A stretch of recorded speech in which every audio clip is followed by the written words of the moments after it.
నమస్తే అమ్మా. నమస్తే. బాగున్నామ్మా? బాగానే ఉన్నా. ఎక్కడి నుంచి? నేను జైత్యాల నుంచి మాట్లాడు. జగిత్యాల నుంచేనా?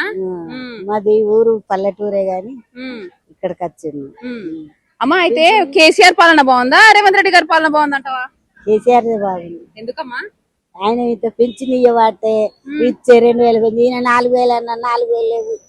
ఏవి శాఖ ఇండ్లు కూడా ఇంకా మళ్ళీ వస్తాయన్నాడు, మళ్ళీ వస్తలేవు. కొందరికి ఫ్రీ బస్ ఇచ్చిన ఫ్రీ బస్సులు పోతే ఎంత కొట్టుకుంటుర్రు, కొట్లాడతలేరు.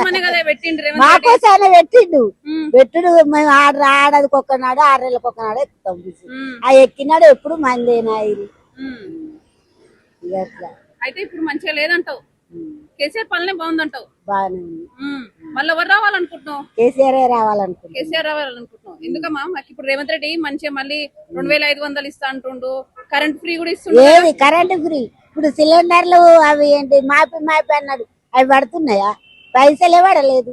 కాదు, కొన్ని రైతు బంధు అయితే కొన్ని రుణమాఫీ అయితే చేతులకు వస్తాయి. మాకు లేకనే పోయి మాకేం వస్తాయి?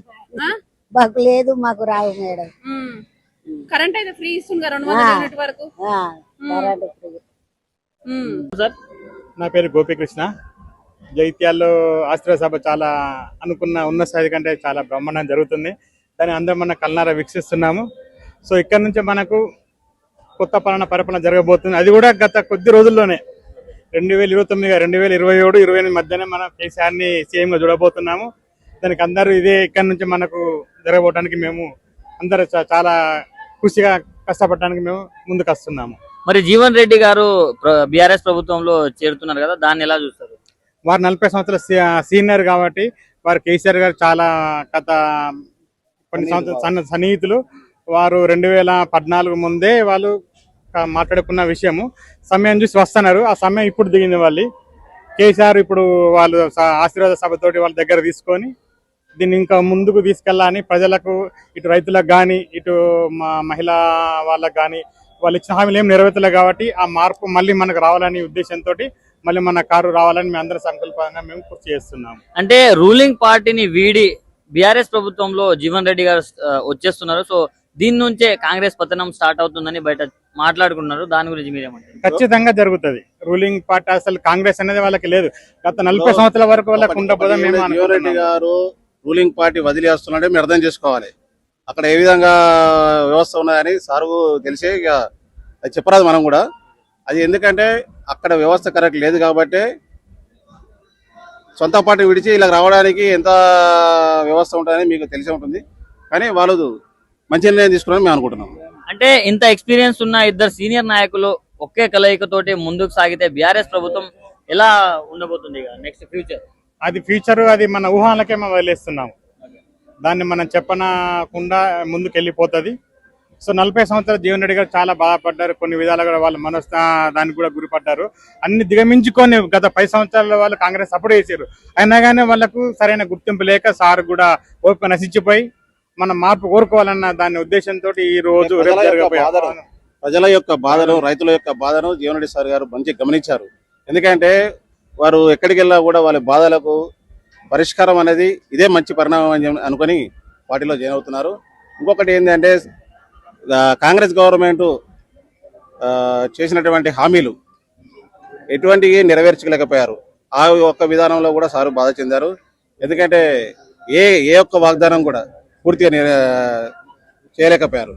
ఏదైనా ఎందుకంటే కళ్యాణ లక్ష్మి కానీ, తులం బంగారం కానీ, పేదలకు పెన్షన్ కానీ,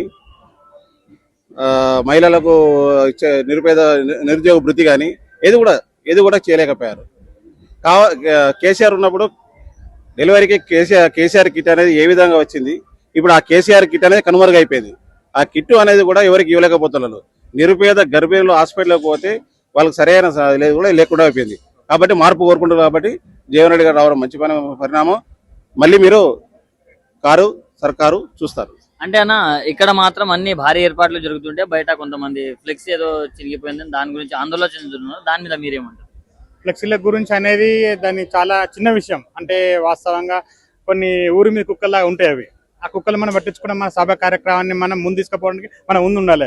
ఆ కుక్కలను పట్టించుకోవడం మన కార్యక్రమాన్ని అడ్డుపడటానికి వాళ్ళు చేస్తారు కాబట్టి దాన్ని మనం ఎక్కువ సీరియస్ తీసుకోవడానికి అవకాశం లేకపోతే నేను భావిస్తున్నాను. మరి వచ్చే ఎలక్షన్ లో బీఆర్ఎస్ ప్రభుత్వం ఖాయమంటారా?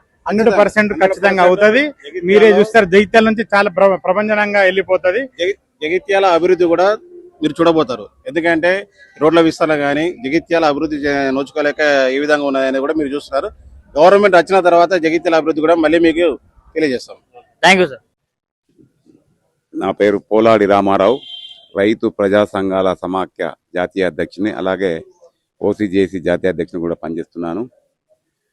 రైతుల సమస్యల పరిష్కారం కొరకు అలుపెరగని పోరాటం చేసినటువంటి మన జగిత్యాల మాజీ శాసనసభ్యులు, మాజీ ఎమ్మెల్సీ, మాజీ మంత్రివర్యులు, సీనియర్ నాయకులైనటువంటి జీవన్ రెడ్డి గారు తాను ఎప్పుడు కానీ రైతుల పక్షపాతి, తను ఎలాంటి అవినీతి ఆస్కారానికి లేకుండా తన ప్రజా జీవితం లోపల ఒక మంచి ఉన్నతమైన విలువలు పాటిస్తూ, ఒక రాజకీయ విలువలను పాటిస్తూ, ఒక మంచి వ్యక్తిగా అందరి ఆదరణ చూరగొన్నటువంటి జీవనన్న గారికి అంతా శుభం జరగాలని చెప్పి మేము ఆయనను ఆశీర్వదించడానికి ఈరోజు ఆయన ఇంటికి వచ్చి మా రైతుల సమస్యల పట్ల ఇచ్చిన హామీలు నెరవేర్చాలని చెప్పి రాష్ట్ర ప్రభుత్వ రైతాంగ వ్యతిరేక పద్ధతులకు నిరసనగా చేపట్టినటువంటి మా కరీంనగర్ లోపల ఈ నెల 20న 2 లక్షల మందితోని రైతు ప్రజా సంఘాల ఓసీజేఏసీ సంఘాల అద్దం లోపల 2 లక్షల మందితోని రైతుల మహాగర్జన సమరబేరి సభను పాటలకతీతంగా నిర్వహిస్తున్నాం. ఎందుకంటే రైతులకు ఇచ్చిన హామీలు ముఖ్యంగా ఏంటంటే కౌలు రైతులకు ఇచ్చిన హామీలు ఇంతవరకు నెరవేర్చలేదు ఈ ప్రభుత్వం.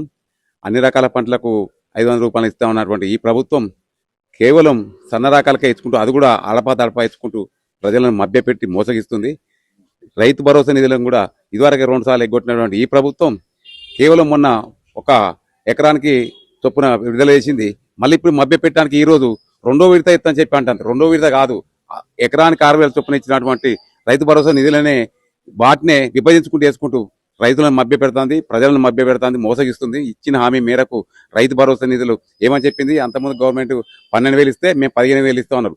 ఇది కూడా ఇప్పటికే 2 సార్లు ఎగ్గొట్టినటువంటి రైతు భరోసా నిధులు ఎగ్గొట్టినటువంటి ఈ ప్రభుత్వం ఇప్పుడు కేవలం ఏంటంటే మొన్న అరకొరక మా ఓసీ సంఘాల పోరాటాల ఫలితంగా మేము హైదరాబాద్లో చేపట్టి తర్వాత రాష్ట్ర వ్యాప్తంగా చేపట్టిన పోరాటాలకు స్పందించి రైతు భరోసా నిధులు మొన్న 22 ఎకరానికి 1,000 రూపాయల చొప్పునే విడుదలేసారు. మళ్ళీ ఈ రోజు ఇక్కడ ఒక సభ పెడుతున్నా చెప్పి జీవన్ రెడ్డి గారి ఆధ్వర్యం లోపల ఒక భారీ బహిరంగ సభ పెడుతున్నటువంటి దీన్ని ఉద్దేశించి ఇది ఒక ప్రజలను మభ్యపెట్టడానికి, రైతులను మోసగించడానికి కేవలం మళ్ళా 2వ విడత నిధులు 5,000 కోట్లు విడుదల చేస్తున్నారని చెప్పి మోసగిస్తున్నారు, రైతులను మభ్య పెడుతున్నారు. ఈ యొక్క మోసగింపుదాలను ఇచ్చిన హామీలను నెరవేర్చడానికి నిరసనగా మా రైతుల ఒక అన్నదాతల ఉసురు తగలక తప్పదు.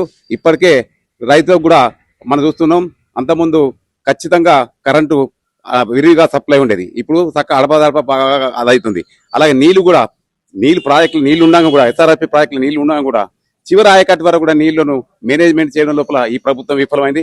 కేవలం వాళ్ళ లోపల ఉన్న ఒక రాజకీయంగా ఉన్నటువంటి వాళ్ళ ఆధిపత్య పోరు లోపల ప్రభుత్వం ఈ ప్రజలకు సేవ.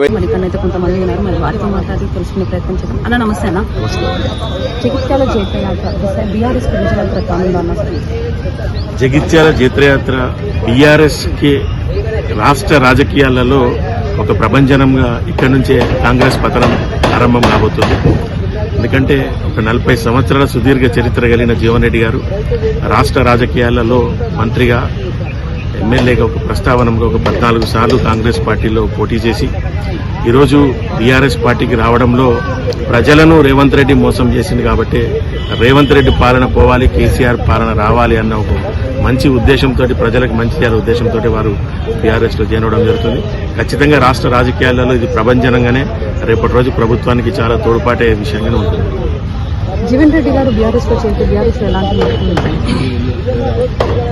జీవన్ రెడ్డి గారు బీఆర్ఎస్ లోకి రావడంలో రాష్ట్ర రాజకీయాల్లో కేసీఆర్ గారు స్వాగతించేటువంటి విషయం అయితే, జగిత్యాల నియోజకవర్గంలో కూడా కార్యకర్తల మధ్యలో సమన్వయంలో ఇబ్బందులు ఉంటాయన్న విషయాలు కొంతమంది బయట డిస్కస్ చేస్తున్నారు.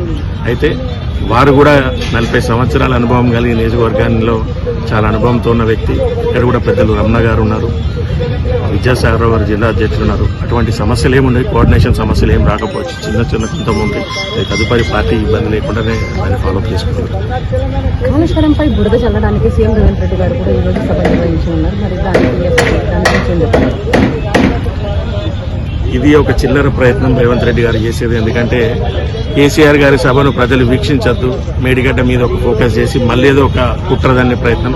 అసలు ప్రజలకు తెలిసిపోయింది కాళేశ్వరం అనే ఒక అబద్ధంతో ఈ ప్రభుత్వాన్ని ఆ రోజున కేసీఆర్ గారి పాలన ఇబ్బంది పెట్టి ఈ దొంగ ప్రభుత్వాన్ని తీసుకొచ్చుకున్న వ్యక్తి మళ్ళీ అదే కాళేశ్వరం ప్రాజెక్టుతో రేవంత్ రెడ్డి ముందర కూడా ఈ జగిత్యాల సభకి ఎంతమంది ప్రజలు రాబోతున్నారని అంచనా వేసుకున్నారు? 1,00,000కు పైగానే జన సమీకరణ జరుగుతుంది. ఎందుకంటే జగిత్యాల నియోజకవర్గము పక్కనున్న కోరుట్ల, ధర్మపురి, చొప్పదండి, వేములవాడ ప్రతి ఒక్క నియోజకవర్గం నుంచి పెద్ద ఎత్తున ప్రజలు తరలి వస్తున్నారు. జగిత్యాల పట్టణంలో కూడా ఊహకు అందని విధంగా ప్రజలు సిద్ధమై ఉన్నారు. ఎందుకంటే కేసీఆర్ ఒక వన్ ఇయర్ తర్వాత వారు ఏం చెప్తారు ఈ పాలన మీద అనే విధానాల్లో అందరూ విసిగెత్తిపోయి ఉన్నారు రేవంత్ రెడ్డి పైన. ఖచ్చితంగా 1,00,000కు పైగానే జన సమీకరణ ఉండబోతుంది.